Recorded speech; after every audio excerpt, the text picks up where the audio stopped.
The Arizona sun hammered down at 103 degrees, turning the asphalt into a furnace that could cook an egg in minutes. Reed Callahan wiped sweat from his forehead as he loaded his truck with HVAC equipment, each tool placed with military precision in its designated spot. At 38, his movements still carried the sharp efficiency of his Army days, every action deliberate, every detail checked twice. "Logan, come here," Reed called to his 4-year-old son, who was drawing circles in the gravel driveway with a stick.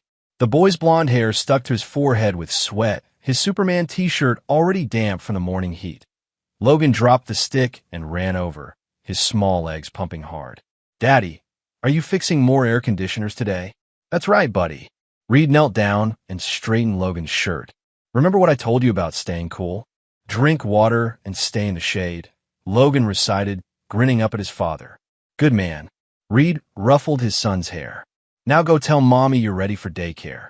Logan skipped toward the house, but Reed noticed the boy's excited chatter died as soon as he reached the front door. Through the window, Reed could see Mara hunched over her phone at the kitchen table, her dark hair falling like a curtain around her face. She didn't look up when Logan tugged at her arm. Reed checked his watch. 7:15. He'd need to leave soon to beat the worst of the morning traffic. The commercial job in Scottsdale would take most of the day, and in this heat, every minute counted. "Mara," he called through the screen door. "Logan needs to get moving." "I heard him," she replied without lifting her eyes from her phone. Her fingers moved rapidly across the screen, typing something that seemed more important than acknowledging their son. Reed stepped inside, the cool air from their own AC system hitting him like a relief. The house was small but tidy, he made sure of that. Military habits died hard, and chaos in his living space made his skin crawl. "You okay?" he asked, studying his wife's face. Dark circles shadowed her eyes, and she'd been increasingly distant over the past few weeks. "Fine." Mara finally looked up, forcing a smile that didn't reach her eyes. "Just tired." Logan had wandered into the living room and was now building a tower with his blocks, humming quietly to himself. Reed watched his son for a moment, noting the boy's contentment. At least Logan seemed unaffected by whatever tension had settled over their house like dust. "Who were you texting?" Reed asked, keeping his voice casual. "Kendra. She's having drama with her boyfriend again."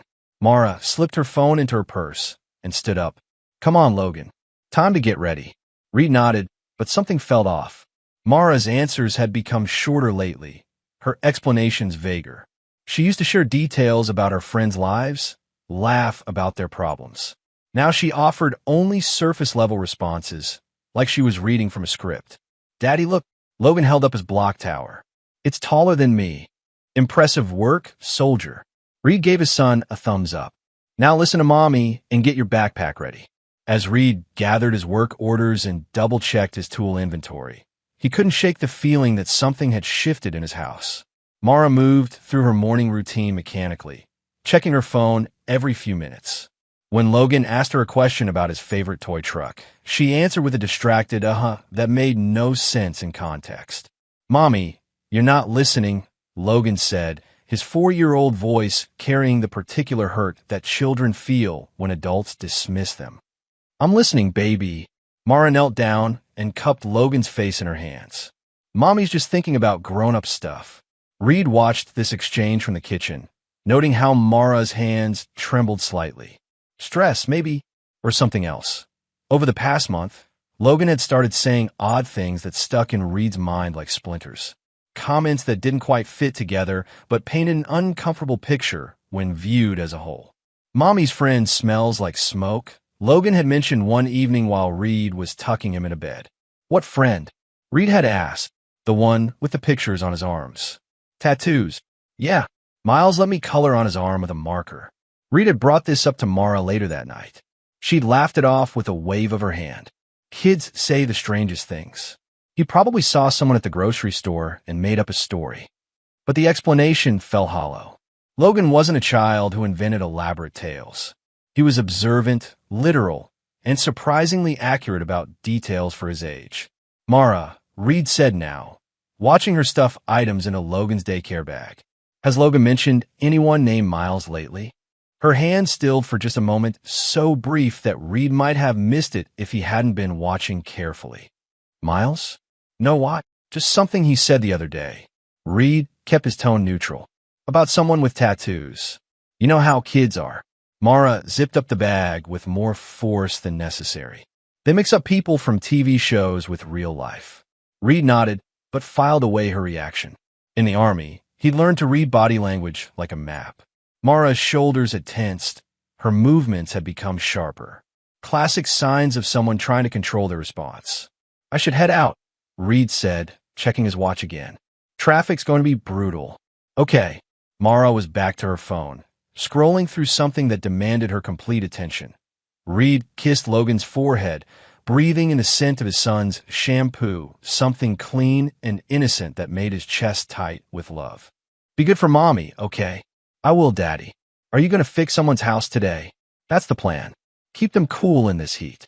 Logan nodded solemnly, as if his father's work was the most important job in the world. Reed felt the familiar surge of protectiveness that fatherhood had brought into his life, fierce and absolute. He'd grown up in foster care, bounced between families who saw him as either a paycheck or a problem. The military had given him structure and purpose, but Logan had given him something deeper, a reason to build instead of just survive. Reed loaded the last of his equipment. He glanced back at the house. Mara stood at the window, phone pressed to her ear, speaking in hushed tones. When she noticed him looking, she stepped away from the glass. Reed started his truck, the engine rumbling to life in the desert heat.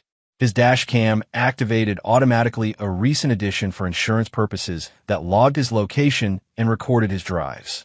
Some of his contractor friends thought it was overkill, but Reed believed in documentation. Paper trails and evidence had saved his life more than once that he pulled out of the driveway, waving to Logan, who had pressed his face against the front window.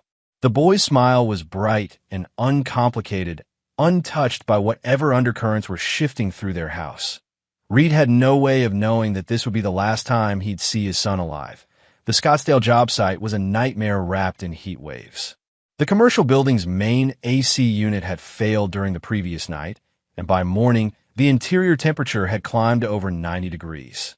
Reed and his crew worked in shifts, taking frequent water breaks to avoid heat exhaustion. This is brutal, said Tommy, his apprentice, gulping water from a gallon jug. How do people live here?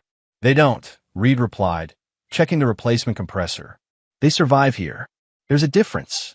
Reed's phone buzzed with a text from Mara, running errands. Logan's at daycare. Short and businesslike. No details about her errands or when she'd be home. Reed frowned but didn't reply.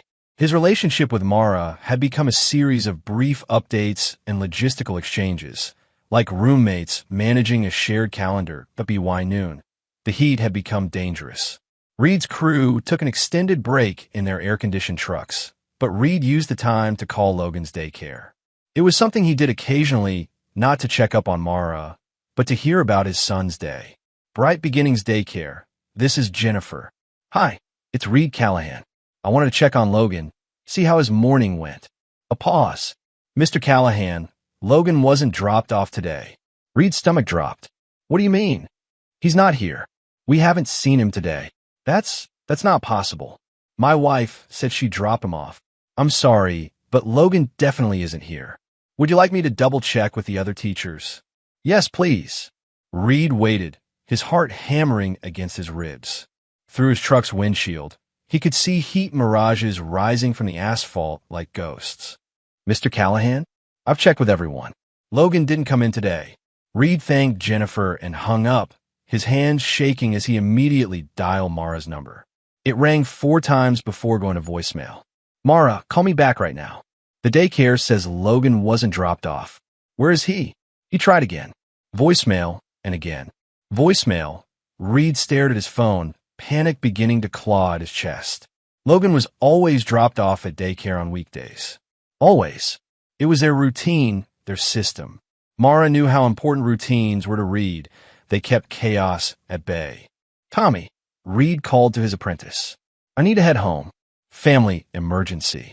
Everything okay, boss? I don't know yet. Reed drove faster than he should have, his mind racing through possibilities. Maybe Mara had taken Logan to a doctor's appointment and forgotten to mention it. Maybe Logan had been fussy and she decided to keep him home. There had to be a reasonable explanation. But even as he tried to rationalize, a cold certainty was settling in his gut. Something was wrong. Very wrong. Reed's truck pulled into his driveway at 12:45, according to his dashcam timestamp. Mara's car wasn't there. The house stood empty under the brutal sun, its windows reflecting the sky like blind eyes that he called Mara again. Voicemail. Reed paced his living room, trying to think logically. Foster care and military service had taught him to compartmentalize emotions, to think clearly under pressure. But this was his son. Logic felt thin and useless against the growing dread in his chest. At T-115, Reed's phone rang. Unknown number. Mr. Callahan? This is Officer Hawthorne with the Chandler Police Department. We need you to come to the Chandler Regional Medical Center immediately. What's wrong? What happened? Sir, it's about your son. There's been an incident. Reed's vision tunneled. Is he hurt? Is Logan hurt? Sir, I need you to come to the hospital. Can you drive safely? Or do you need us to send a unit? I can drive. I'm coming now. Reed ran to his truck, his hands fumbling with the keys. The drive to the hospital passed in a blur of traffic lights and horn honked from cars he cut off without noticing. Officer Hawthorne met him in the hospital parking lot, a woman in her 40s with kind eyes and a face that had delivered bad news before. Mr. Callahan, I'm very sorry. Your son was found unresponsive in a vehicle registered to you. The medical team did everything they could, but he didn't survive. The words hit Reed like physical blows. He felt his legs go weak, heard a sound come from his throat that didn't seem human. I don't understand, he managed. My truck is right here. How could he be in my truck? Sir, the vehicle was found in a parking lot about 2 miles from your house. Your wife discovered him and called 911. Reed's mind reeled. Where was Mara? Where was she when this happened? She's inside, giving her statement. She's very upset. Reed pushed past the officer and stormed through the hospital's automatic doors. He found Mara in a consultation room, her face red and puffy from crying. Detective Naomi Dell, a sharp-eyed woman with graying hair, sat across from her taking notes. Reed, Mara jumped up and threw her arms around him. Oh God, Reed, I'm so sorry. I thought you had him. I thought you'd drop him off before work. Reed stood rigid in her embrace, his mind struggling to process her words. You thought I had him? Mara, you saw me leave for work this morning. Logan was with you. I was confused. I was rushing around, getting ready for my errands. I assumed you'd taken him to daycare like you sometimes do on Wednesdays. I never take him on Wednesdays. That's your day. It's always been your day. Detective Dell looked up from her notes. Mr. Callahan, can you walk me through your morning? Reed's voice felt robotic as he recounted his day. Leaving for work at 7:30, arriving at the job site by 8:15, working until the daycare call at noon. Every detail logged and documented by his truck's GPS system and his crew's witness accounts. In your vehicle, Detective Dell continued, it was with you the entire time? Yes, my work truck. I drove it to the job site and back here. Mr. Callahan, the detective said gently, your son was found in a different vehicle, a blue sedan registered to your address. Reed's world tilted. That's Mara's car. No, Mara said quickly. No, it was your old car, the one you never drive anymore. Reed stared at his wife, confusion and horror warring in his chest. Mara, I sold that car 3 months ago. You know I sold it. The room fell silent except for the hum of air conditioning and the distant sounds of hospital activity. Detective Dell cleared her throat. Mrs. Callahan, perhaps we should go over your statement again. The next few hours passed in a nightmare blur of questions, paperwork, and procedures that felt designed to keep Reed's mind occupied while his world crumbled around him. The coroner ruled Logan's death as accidental heat stroke from being left in a hot car. No signs of abuse or restraint. A tragic accident that could have happened to any family. But Reed knew better. In the police station's harsh fluorescent light, he sat across from Detective Dell while Mara gave another statement in a different room.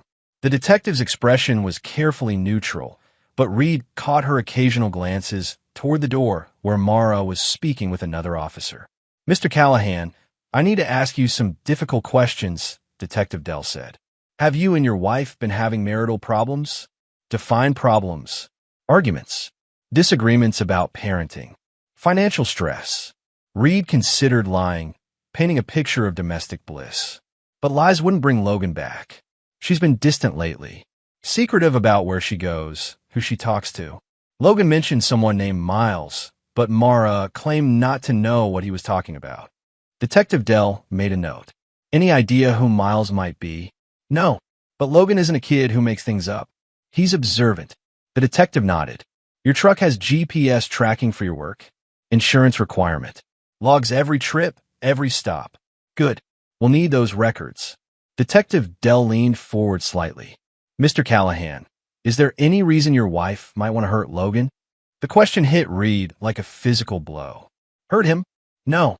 She loves him.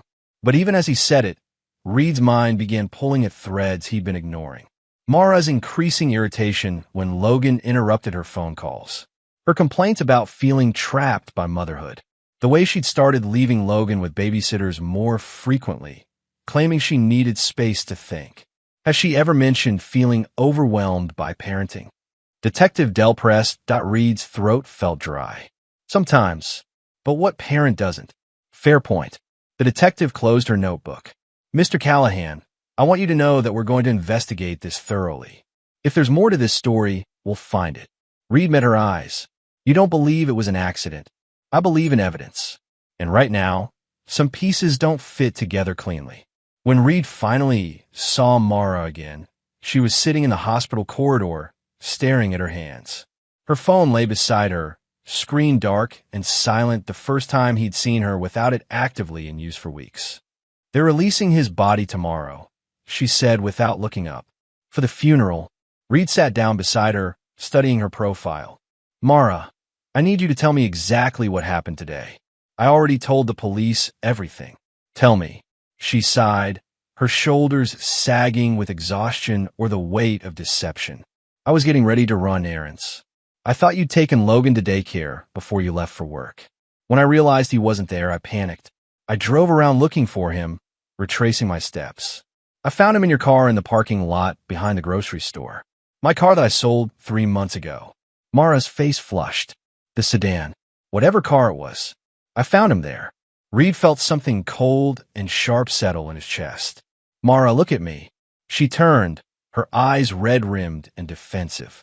Where were you between 8 and noon today? Running errands. I told you. What errands? Where? The bank. The grocery store. I needed to pick up some things. Which grocery store? The one on Chandler Boulevard. Reed nodded slowly. The one where you found Logan. Yes. So you went to the grocery store for errands, and that's also where you found him later. Mara's eyes flickered. Ah, yes. I go there a lot. It's close to the house. Reed stood up, his military training kicking in. Interrogation was about finding inconsistencies, pressure points where lies began to crack. What did you buy? What? At the grocery store. What did you buy during your errands? Mara stared at him for a long moment. I didn't buy anything. I was looking around. Window shopping. For 4 hours. Reed, I just lost my son. Our son. Can't this wait? No, Reed said quietly. It can't. He walked away from her then, his mind already shifting into a different mode. The grieving father was still there, would always be there. But alongside him, another version of Reed was emerging, the foster kid who'd learned to survive by seeing through lies, the soldier who'd stayed alive by trusting his instincts. Mara was lying. About the errands, about the car, about what had happened to Logan. Reed didn't know why yet, but he knew with absolute certainty that his wife had killed their son. And he was going to prove it. 3 days later, Reed moved out of their house. He didn't announce it, didn't have a confrontation or demand explanations. He simply packed his essential belongings while Mara was out at another mysterious errand and left a note saying he needed space to grieve. The truth was he needed space to hunt. Reed rented a small apartment across town and began the methodical process of dismantling his wife's lies. He approached it like a military operation. Gather intelligence, identify targets, plan the attack. First, the dashcam footage. Reed's truck automatically recorded his drives. but he'd never bothered to review the files unless there was an accident. Now, he downloaded every frame from the morning Logan died. The footage was damning. At 7:28 a.m., Reed's camera showed him loading his truck and backing out of the driveway. Clear shot of the driver, Reed himself. Clear timestamp. Clear GPS coordinates logged every minute. But 7:32 a.m., as Reed was driving down Chandler Boulevard, his camera caught something in its wide-angle view. A figure approaching his work truck from the passenger side. A woman in a yellow sundress, the same outfit Mara had been wearing when the police interviewed her. And she wasn't alone, that a small figure walked beside her. Logan, carrying his daycare backpack. Reed watched the footage in his apartment, his hands shaking as he replayed the sequence. Mara lifted Logan into the cab of Reed's work truck, the vehicle that would be sitting in their driveway all day while Reed was miles away in his personal truck. She said something to the boy, kissed his forehead, and walked away. Logan was left alone in the truck at 7:33 a.m. By the time Mara found him at 12:15 p.m., he'd been cooking in the Arizona heat for nearly 5 hours. Reed called his brother Des that night. "I need help," Reed said without preamble when Des answered. "And I need you to not ask questions until I'm done talking." Des lived in Phoenix, 40 minutes away. He'd been the wild brother, tattoos, addiction, trouble with the law, while Reed chose military structure. But recovery had changed Des, made him steady in ways that counted when family needed backup. "I'm listening," Des said. Reed told him everything. The dashcam footage, Mara's lies, Logan's mentions of someone named Miles. When he finished, Des was quiet for a long moment. "What do you need me to do? Help me find Miles. Help me follow Mara. Help me get evidence that will stick in court." "Reed, maybe you should take this to the cops." "I did. They have reasonable doubt. Accidental death. Case closed unless I can prove otherwise." "And if you can't prove it?" Reed's voice was flat, empty of everything except purpose. "Then I'll live knowing my son's murderer walked free. That's not acceptable." Des sighed. "Okay, when do we start?" Des arrived at Reed's apartment the next morning carrying coffee and a laptop bag. He'd changed since his addiction days, cleaner, sharper, his tattoos now part of a respectable business persona rather than rebellion markers. But the street smarts remained, and Reed needed those skills now. "Show me the footage," Des said, settling onto Reed's couch. They watched the dashcam video together, Des making notes while Reed narrated the timeline. When the clip ended, Des leaned back and whistled softly. "This is clear-cut murder, man. How is she not arrested?" "Because I'm the only one who has this footage. The police didn't know to look for it. They focused on the scene where Logan was found, not how he got there. What about other cameras? Traffic cams, security systems?" Reed had been thinking about that all night. Mrs. Patterson, next door, has a Ring doorbell. It faces the street. Then let's go talk to Mrs. Patterson. The drive to Reed's old neighborhood felt surreal. Houses where he'd waved to neighbors, sidewalks where he'd taught Logan to ride a bike, the driveway where his son had drawn pictures in the gravel just days ago. Everything looked the same, but Reed felt like he was viewing it through bulletproof glass present, but separated from the life he'd lost. Mrs. Patterson was 60-something, a retired teacher who'd always been kind to Logan. She answered her door with flour on her hands and concern in her eyes. "Reed, honey, I'm so sorry about Logan. Such a sweet boy." "Thank you, Mrs. Patterson. I was wondering if I could ask you about your Ring camera. The police might need footage from Wednesday morning." "Of course. Anything that might help." She invited them inside, leading them to her computer. "I haven't looked at it myself, but the system saves everything for 30 days. Reed's hands were steady as he helped her navigate to the footage from Wednesday morning. The camera had a clear view of his driveway and part of the street. At 7:28 a.m., it showed Reed leaving in his truck just as his dashcam had recorded. But at 7:45 a.m., 13 minutes after Mara had put Logan in the work truck, the Ring camera caught something else. Mara walking back to the house from the direction of the driveway. She moved casually, checking her phone, showing no signs of distress or urgency. She disappeared into the house and didn't emerge again until 11:30 a.m., when she got in her car and drove away. "Mrs. Patterson," Reed said carefully, "could I get a copy of this footage?" "Of course, dear. Is this helpful for the investigation?" More than you know. Back in Reed's apartment, they spread the evidence across his kitchen table like battle plans. Dashcam footage showing Mara putting Logan in the truck. Ring camera footage showing her casual return to the house. GPS logs proving Reed was miles away the entire time. This is enough to reopen the case, Des said. Mara lied to the police about thinking you'd taken Logan to daycare. She knew exactly where he was. It's a start, but I need more. I need to know why she did it, and I need to know who Miles is.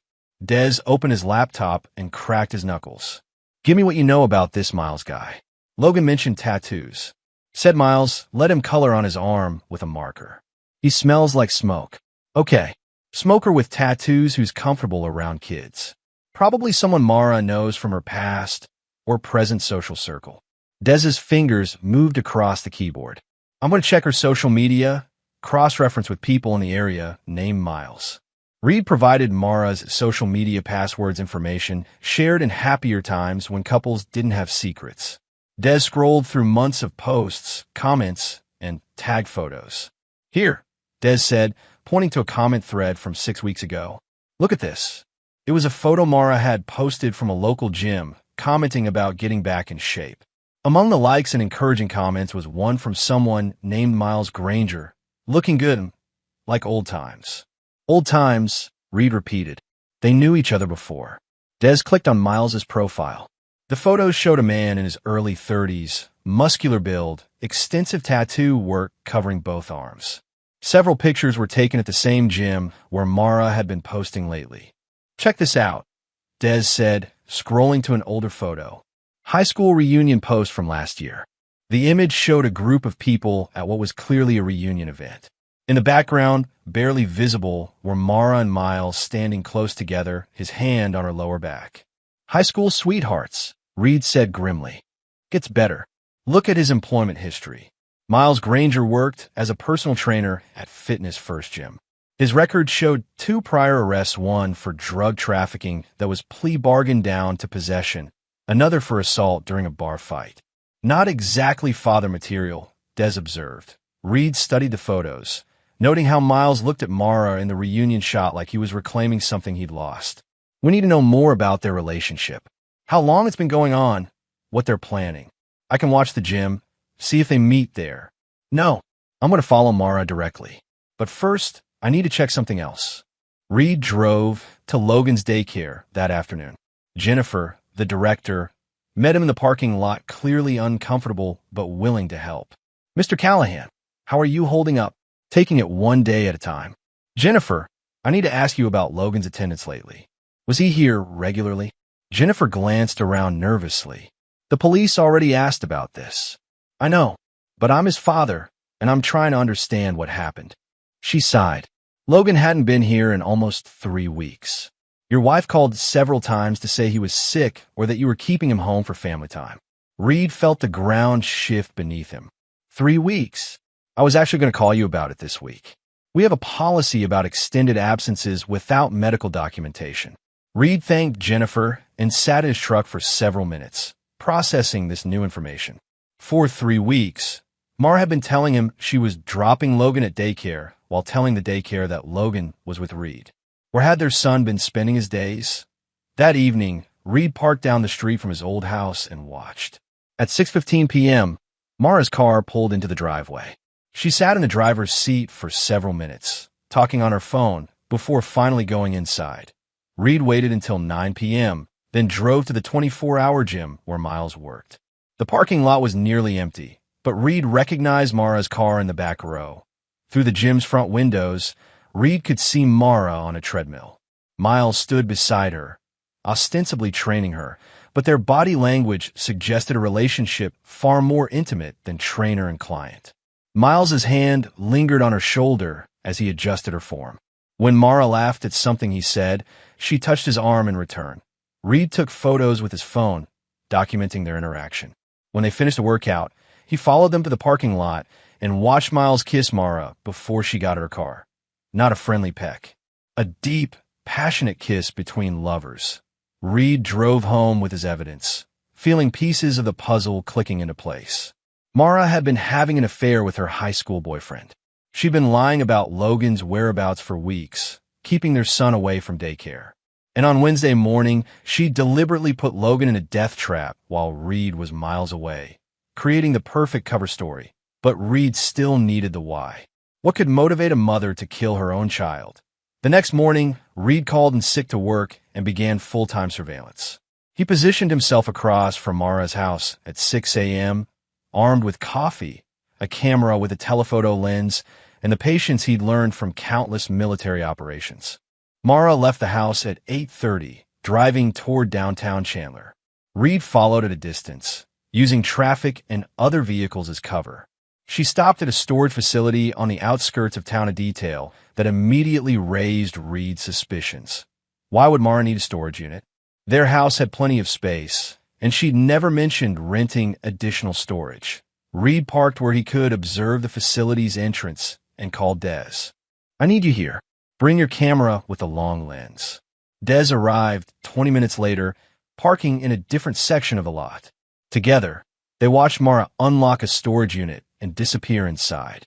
"Unit 47, Des noted, snapping photos. "Whatever she's doing in there, she doesn't want at the house." Mara emerged 15 minutes later carrying a small duffel bag. But she wasn't alone.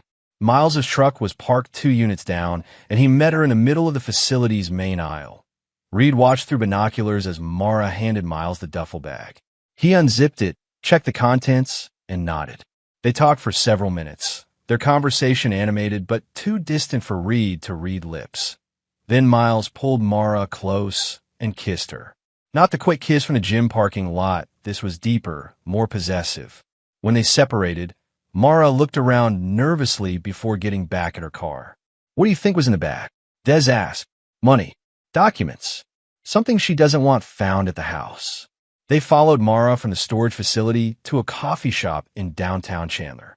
She met another woman there, blonde, early 30s, someone Reed recognized as Kendra Walsh, Mara's best friend since college. Reed knew Kendra casually.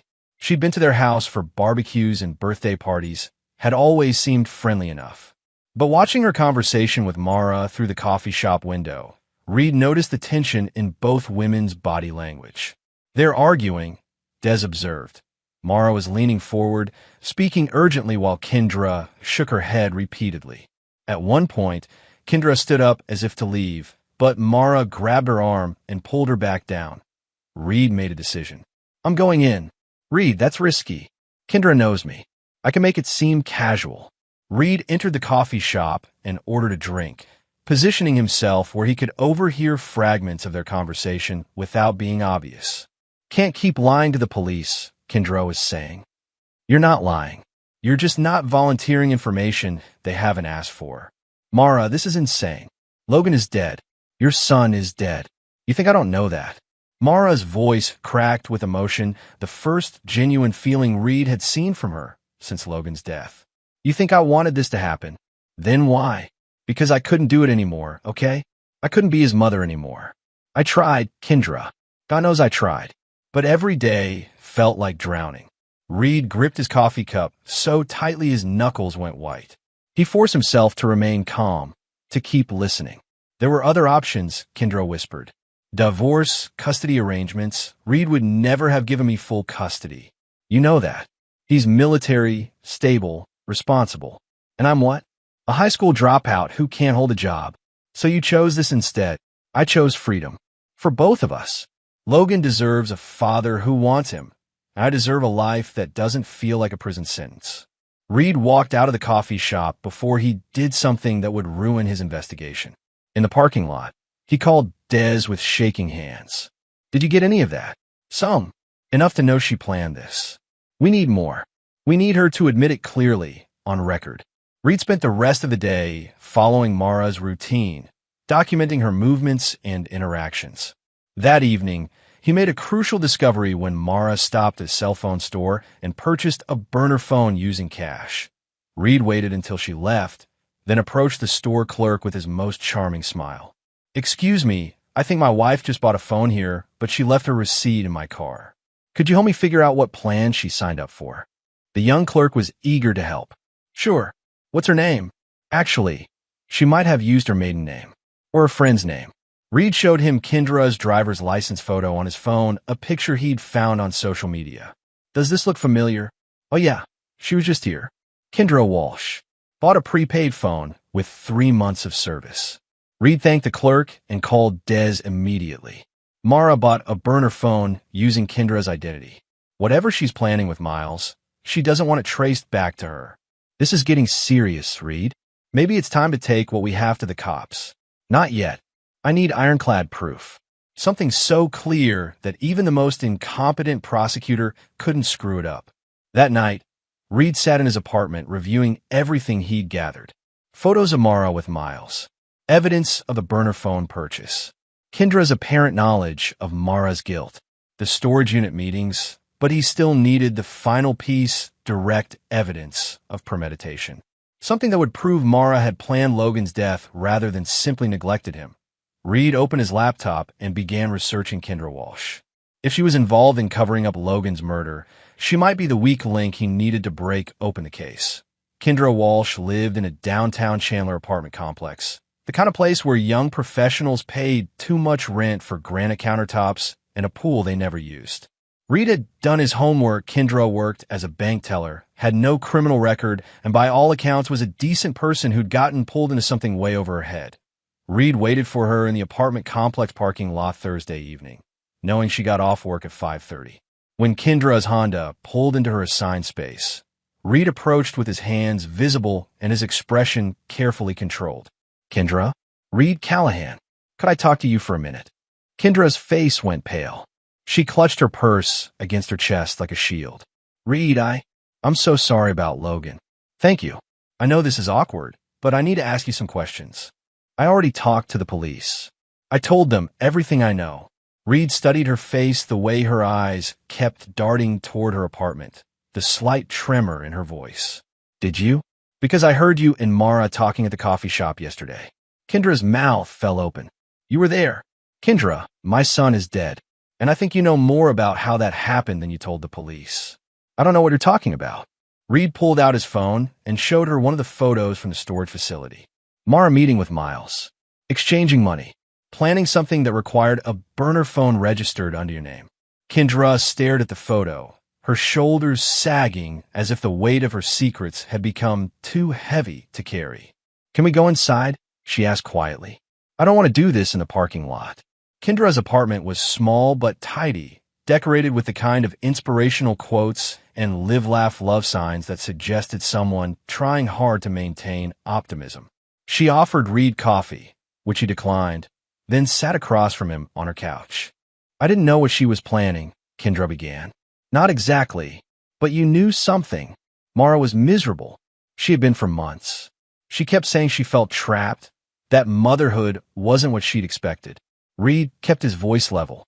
What did she say about Logan specifically?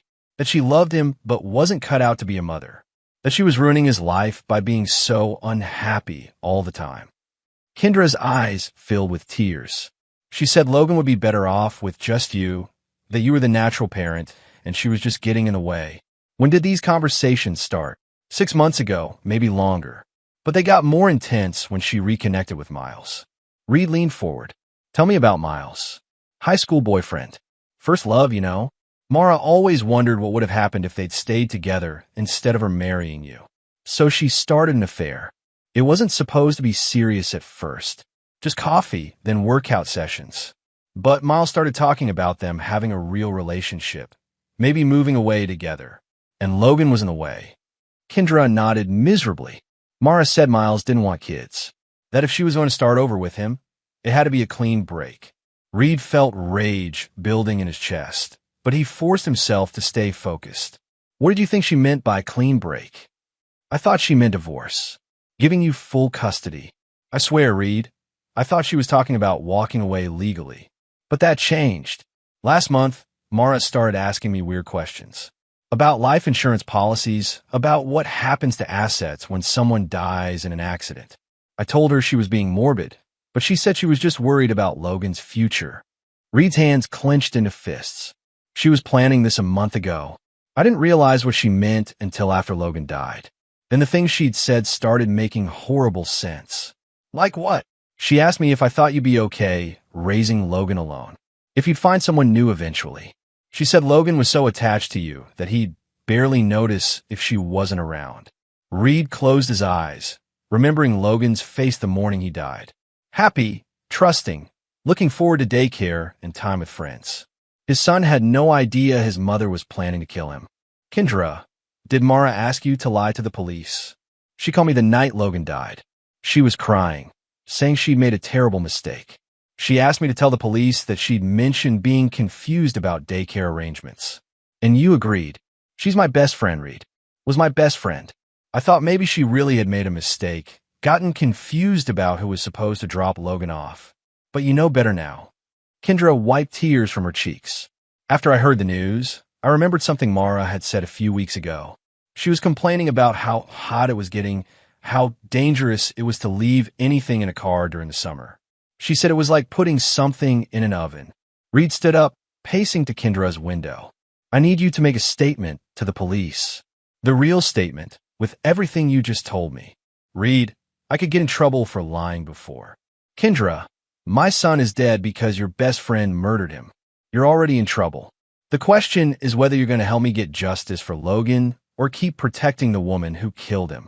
Kendra stared at her hands for a long moment. When she looked up, her expression had hardened with resolve. What do you need me to do? I need you to call Mara. Tell her you're having second thoughts about lying to the police. See if she admits anything over the phone. She'll be suspicious. Maybe, but she trusts you, and she's arrogant enough to think she's gotten away with it. Reed helped Kendra set up a recording app on her phone, then coached her through what to say. The call needed to sound natural while eliciting incriminating responses from Mara. Just remember, Reed said as Kendra dialed, you're doing this for Logan. He deserves justice. The phone rang 3 times before Mara answered. Kendra, is everything okay? Mara, I need to talk to you. I'm having trouble sleeping. I keep thinking about what happened to Logan. Honey, it was an accident. A terrible, tragic accident. You can't blame yourself for anything. But I keep remembering things you said. About Logan being better off with just Reed. About wanting a clean break. A pause. Kendra, you're upset. We should talk in person. No, I need to know now. Did you plan this? Did you deliberately leave Logan in that car? Another, longer pause. Reed held his breath. Kendra, you're my best friend. You know me better than anyone. Do you really think I could hurt my own child? Answer the question, Mara. This conversation is over. If you can't handle being a good friend right now, then maybe we shouldn't talk for a while. The line went dead. Reed looked at Kendra, both of them disappointed by Mara's careful non-answers.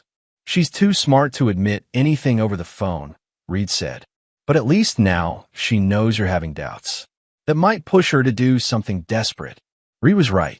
The next morning, Mara showed up at Kendra's apartment building.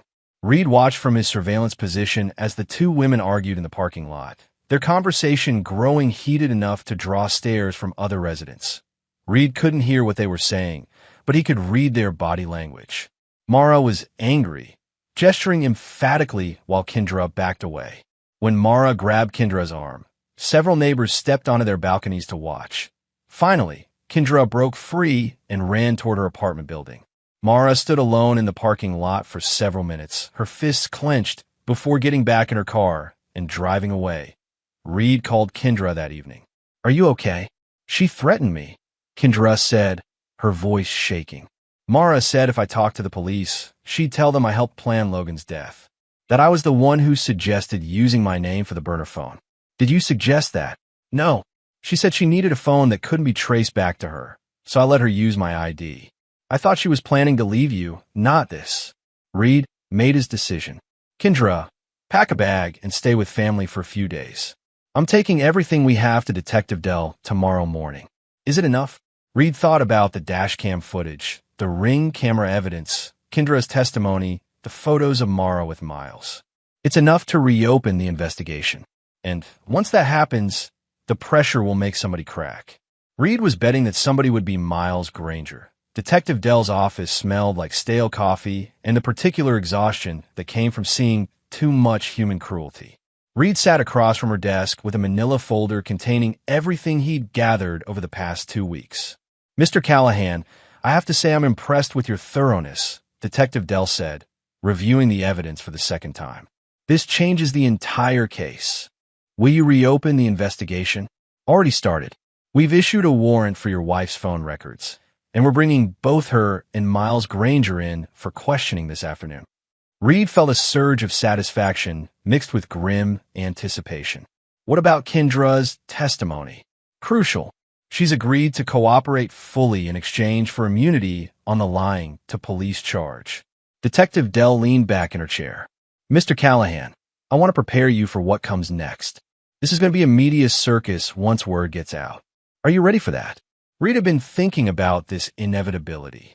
Logan's death would become a public spectacle, analyzed and discussed by strangers who'd never known his son's laugh or the way he hummed while building block towers. I can handle it. Logan deserves justice, no matter what it costs me. Good, because we're going to need you to stay visible and cooperative. Mara's defense will try to paint you as an obsessed ex-husband fabricating evidence. Reed nodded. He'd expected that strategy. What about the civil suit I filed? That's actually helpful. It forced disclosure of evidence and put additional pressure on all parties involved. Your lawyer did good work there. That afternoon, Reed waited in his apartment while the police executed their plan. Detective Dell had agreed to keep him updated, but the waiting felt like torture. He cleaned his already spotless apartment twice, reorganized his tool collection, and tried not to think about what Mara would say when confronted with the evidence. At 4 p.m., his phone rang. Mr. Callahan, we have an interesting development. Miles Granger lawyered up immediately, but during the interview process, he made some statements before his attorney arrived. What kind of statements? He admitted to having an affair with your wife, but denied any knowledge of Logan's death. However, he did confirm that Mara had talked about wanting to start over without the complications of her current life. Reed gripped the phone tighter. That's not enough for a murder charge. No, but it supports the premeditation angle. And there's more. We found something in that storage unit. What? Life insurance documents. Mara had increased Logan's policy to $50,000 6 months ago without telling you. The beneficiary was listed as her alone. Reed felt sick. She was going to profit from his death. It gets worse. We also found research printouts about heat stroke in children. Detailed information about how long it takes, what the symptoms are, how to make it look accidental. The pieces clicked into place with horrible clarity. Mara hadn't killed Logan in a moment of desperation or confusion. She'd researched it, planned it, and executed it with cold calculation. Have you arrested her? She's in interrogation now. Her lawyer is arguing that the storage unit evidence is circumstantial, but combined with everything else, Reed waited. Mr. Callahan, I think we're going to get justice for your son. That evening, Reed's phone buzzed with a news alert. Local woman arrested in death of 4-year-old son. The story was brief, lacking details, but Reed knew it was only the beginning to be why the next morning, the story had exploded across social media. Reed's neighbor, Mrs. Patterson, had apparently given an interview to a local news station, sharing the Ring camera footage that showed Mara's casual behavior on the morning Logan died. Reed watched the coverage from his apartment, seeing his tragedy transformed into content for strangers to consume with their morning coffee. The comment sections were vicious, calling Mara a monster while debating the death penalty for child killers. But then something unexpected happened. Reed's phone started ringing with calls from other fathers' men who'd lost custody battles, men who'd suspected their ex-wives of endangering their children, but couldn't prove it. The story had touched a nerve in the community of divorced and separated fathers who felt powerless against a family court system that still favored mothers. Mr. Callahan, said one caller, a man named David whose ex-wife had moved their children to another state. Thank you for fighting for your son. A lot of us don't have the evidence you had, but seeing you get justice gives us hope. Reed realized that Logan's death was becoming more than just a murder case. It was exposing systemic problems in how society handled custody, child welfare, and domestic abuse. 3 days after Mara's arrest, Reed got the call he'd been waiting for. Mr. Callahan, Miles Granger wants to make a deal. Reed drove to the police station immediately. Detective Dell met him in the lobby. Granger's attorney reached out this morning. He's willing to testify against Mara in exchange for immunity from any conspiracy charges. What's he offering? Full confession about the affair and Mara's statements about wanting Logan gone. Apparently, she was more explicit with him than we initially thought. Reed felt a cold satisfaction. The trap was closing in the conference room. Miles Granger looked smaller than he had in his social media photos. Without the gym lighting and careful angles, he was just a man in his 30s who'd made a catastrophic choice for the promise of sex and money. Mr. Callahan, Miles began, not meeting Reed's eyes, I want you to know I never thought she'd actually hurt Logan. Reed's voice was steady as granite. What did you think she meant when she talked about getting rid of him? I thought she meant divorce. Giving you custody. She said Logan was attached to you anyway, that he'd be happier in a stable home. But that changed. Miles nodded miserably. About 6 weeks ago, Mara started talking differently. She said Logan was becoming a problem, that he was getting old enough to tell you about seeing me. She was paranoid that he'd mention me and you'd figure out the affair. Reed remembered Logan's innocent comments about Mommy's friend and felt rage burn in his chest. She said if something happened to Logan, it would solve all our problems, Miles continued. You'd get the insurance money to help you move on. She'd be free to start over with me. And Logan wouldn't have to grow up in a broken home. And you went along with this. I told her she was crazy. But then she showed me all the research she'd done about how heat stroke works, how it could look like an accident if it was done right. Detective Dell leaned forward. Did she specifically tell you she was going to kill Logan? The night before it happened, she called me on the burner phone. She said tomorrow was going to be the day, that she'd found the perfect opportunity. She asked me to make sure I had an alibi for the morning. Reed stood up abruptly. You knew she was going to murder my son, and you didn't stop her. I didn't think she'd really do it, Miles said desperately. I thought she was just venting, working through her feelings. My son is dead because you were too much of a coward to call the police. Reed walked out of the conference room before he did something that would jeopardize the case. In the hallway, Detective Dell caught up with him. Mr. Callahan, I know this is hard to hear. It's what I needed to hear. How strong is his testimony, combined with everything else? Enough to convict Mara of first-degree murder. Reed felt the first real peace he'd experienced since Logan's death. Not happiness that might never return, but the satisfaction of knowing his son's killer would face justice. The trial began 3 months later, on a cold January morning that felt like a lifetime away from the brutal heat that had killed Logan. Reed sat in the front row of the courtroom gallery, wearing the same black suit he'd worn to his son's funeral. Mara looked different. The confident, phone-obsessed woman he'd married had been replaced by someone who seemed smaller, more fragile. Her attorney had clearly coached her on appearance, modest clothing, minimal makeup, an expression of perpetual sadness that was supposed to evoke sympathy. But Reed had learned to see through her performances. The prosecution's case was methodical and devastating. They presented the dashcam footage showing Mara placing Logan in the truck. The Ring camera evidence proving she'd lied about her timeline. The storage unit contents revealing her research into heat stroke and the increased life insurance policy. Kendra testified with tears streaming down her face, recounting Mara's months of complaints about motherhood and her increasingly desperate desire to escape her responsibilities. She said Logan would be better off without her, Kendra told the jury. But I realize now she meant she'd be better off without him. Miles's testimony was the most damning. He described Mara's cold calculation in planning Logan's death, her research into making it look accidental, and her explicit statements about solving all their problems by eliminating the child who stood between them and their new life together. She told me Logan trusted her completely, Miles said, his voice barely above a whisper. She said that made it easier because he wouldn't fight or try to escape. Reed watched the jury's faces during this testimony. Several jurors looked physically sick. One woman was crying openly. When Mara's defense attorney cross-examined the witnesses, he tried to paint a picture of a depressed mother who'd made a tragic mistake. He argued that the evidence showed poor judgment and negligence, not premeditated murder. Ladies and gentlemen of the jury, the defense attorney said in his closing argument, this is a case about a mother who was overwhelmed and made a terrible decision in a moment of crisis.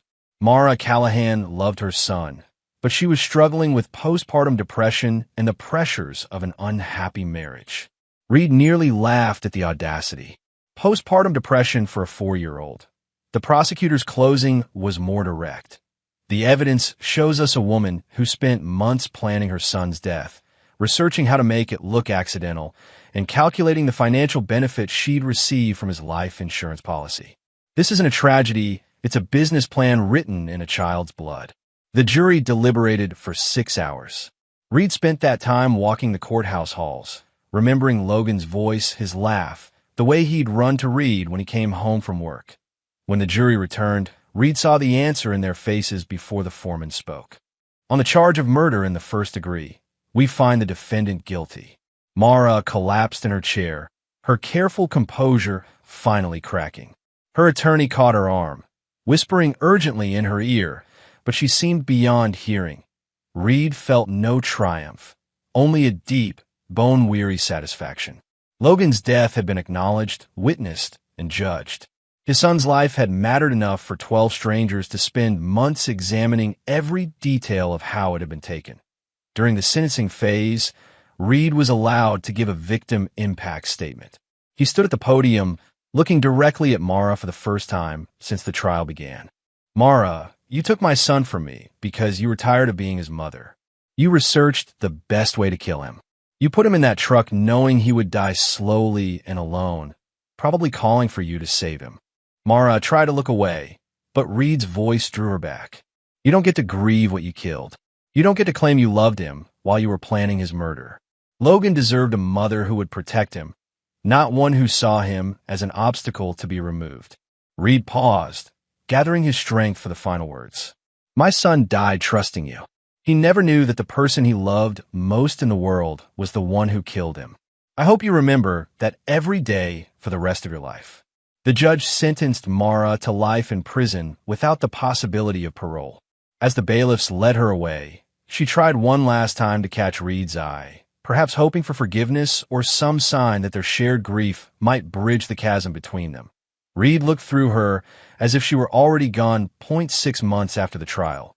Reed stood in the backyard of a small house in Queen Creek, a desert community 30 minutes from Chandler.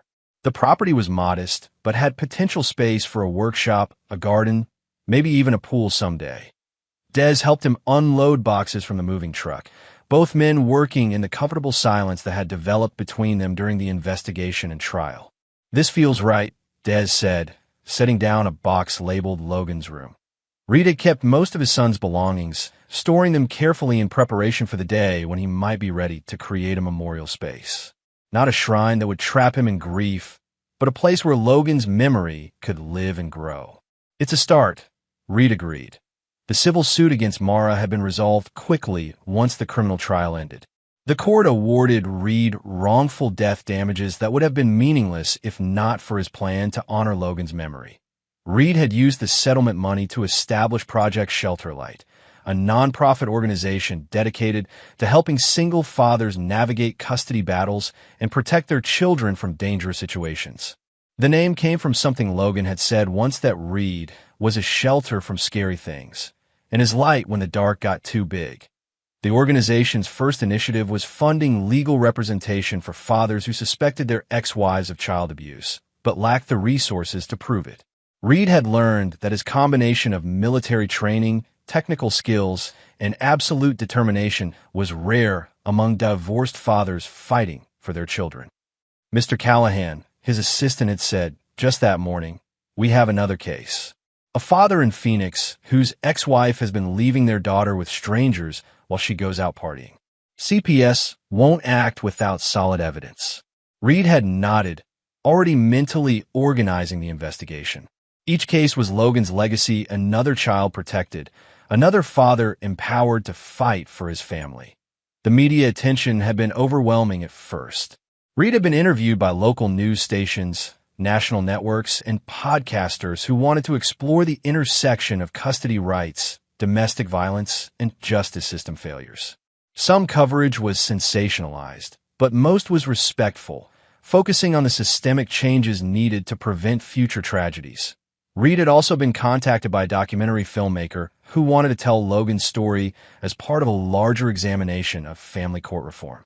Reed had agreed, with a stipulation that all proceeds would go to Project Shelterlight. The public needs to understand, Reed had told the filmmaker, that children die when we assume mothers are always the safer parent, when we don't investigate warning signs, when we prioritize adult convenience over child welfare. Now, as Reed unpacked Logan's toys and books in a new house, he felt something he hadn't experienced since his son's death. Hope. Not for his own happiness that might never fully return, but for his ability to create meaning from loss. That evening, Reed sat in his new living room with a legal pad, drafting a letter to the editor of the local newspaper. The anniversary of Logan's death was approaching, and Reed wanted to share what he'd learned. 1 year ago, my 4-year-old son Logan died because I trusted someone who smiled while lying. I thought I knew the warning signs of domestic violence and child abuse. I thought love was enough to protect my family from harm. I was wrong. Logan died, not because I failed to love him, but because I failed to see the danger that lived in our house. His mother killed him not in a moment of rage or desperation, but as part of a calculated plan to free herself from the responsibilities of parenthood. This isn't a story about revenge, though justice was necessary. This is a warning about the dangers of assumptions, about the need for fathers to trust their instincts, and about the children who die when adults prioritize their own desires over their duty to protect. That Logan's legacy is Project Shelterlight, which has already helped 12 fathers gain custody of children who are in danger. His legacy is the legislation now being proposed to require better investigation of suspicious child deaths. His legacy is the conversation we're finally having about the myth that mothers are always the safer parent. If you're a father reading this and something feels wrong in your custody situation, don't ignore your instincts. Document everything. Seek help. Fight for your children, because no one else will fight as hard as you will. And if you're someone who sees children being hurt by people who claim to love them, speak up. Logan might still be alive if just one adult had trusted their instincts enough to intervene. The devil doesn't come with horns. Sometimes she brings you dinner and tucks your children into bed. Sometimes she's the person you trust most in the world. Reed finished the letter and set it aside. Tomorrow, he would visit Logan's grave with the letter and read it aloud, the way he'd started doing with important milestones and decisions. It wasn't about believing Logan could hear him, it was about maintaining the connection, keeping his son's memory active and present. The new house felt peaceful in the desert evening.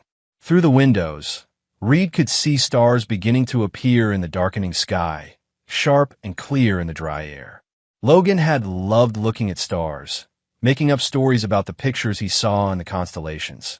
Reed made himself a simple dinner and ate it while reviewing case files for Project Shelterlight. There was satisfaction in the work concrete problems with actionable solutions. Each father helped, each child protected, each dangerous situation exposed was a victory against the chaos that had taken Logan. At 10 p.m., Reed's phone rang.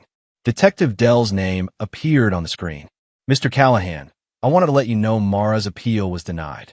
The conviction stands. Reed felt a quiet relief. Good. Any word on Miles? His cooperation got him a reduced sentence, but he's still looking at 5 years for conspiracy and child endangerment. Not enough, but something. Reed, I also wanted to tell you that your work with Project Shelterlight has already made a difference in our department. We're implementing new protocols for investigating child deaths, and we're training officers to look for the warning signs you identified. After the call ended, Reed sat in his quiet house, thinking about the strange turns life could take. A year ago, he'd been a husband and father living what he thought was a normal life. Now he was a widower and an advocate, someone whose personal tragedy had become a tool for protecting other children. IT wasn't the life he would have chosen, but it was the life Logan's death had given him. And Reed was determined to make it count. The Arizona sunrise painted the desert in shades of gold and red, the air cool and clean before the day's heat began its assault. Reed drove through the gates of Desert Rest Memorial Park, following the familiar path to the section where Logan was buried. The original grave had been in a crowded area, surrounded by other families' tragedies and marked with a headstone that included Mara's name as a grieving mother. Reed had moved Logan's remains after the trial to a private plot under an ancient mesquite tree where his son could rest in peace. The new headstone was simple. Logan Michael Callahan, beloved son, you were never the leash. You were the light. Reed knelt beside the grave and placed Logan's favorite drawing under the small stone that marked the head of the plot. It was a picture the boy had made the week before he died, stick figures of Reed and Logan standing under a bright yellow sun, both of them smiling. Logan had written "me" and "daddy" in crooked letters across the top. "I brought you something, buddy," Reed said quietly. "Remember how you always wanted to know about my work? Well, I have a new job now. I help other daddies protect their kids the way I should have protected you." Reed told Logan about Project Shelterlight's latest success. A father in Mesa who'd gained custody of his twin daughters after Reed's team helped him document their mother's drug abuse. He shared the news that the documentary about Logan's story had been accepted into a film festival and that the proceeds would fund legal aid for another 50 families. "I know you can't hear me," Reed said, "but I need you to know that your life mattered. Not just to me, but to all the kids who are safer now because of what happened to you." Reed stood and brushed dirt from his knees. The sun was fully up now, the heat beginning to build toward another day of triple-digit temperatures. But under the mesquite tree, Logan's grave remained in cool shade. Reed walked back to his truck without looking back. He had work to do, cases to investigate, children to protect. Logan's death had taught him that love without vigilance was not enough, that trust without verification could be fatal. In his rearview mirror, the cemetery grew smaller until it disappeared entirely.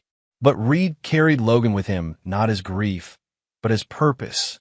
His son's light would continue to shine through every child saved, every father empowered, every dangerous situation exposed before it could turn deadly. Reed drove toward his office, toward the stack of case files waiting on his desk, toward the next fight in a war he would wage for the rest of his life. Behind him, shadows stretched long across the desert. But ahead, the sun climbed steadily higher, burning away the darkness with relentless, cleansing fire.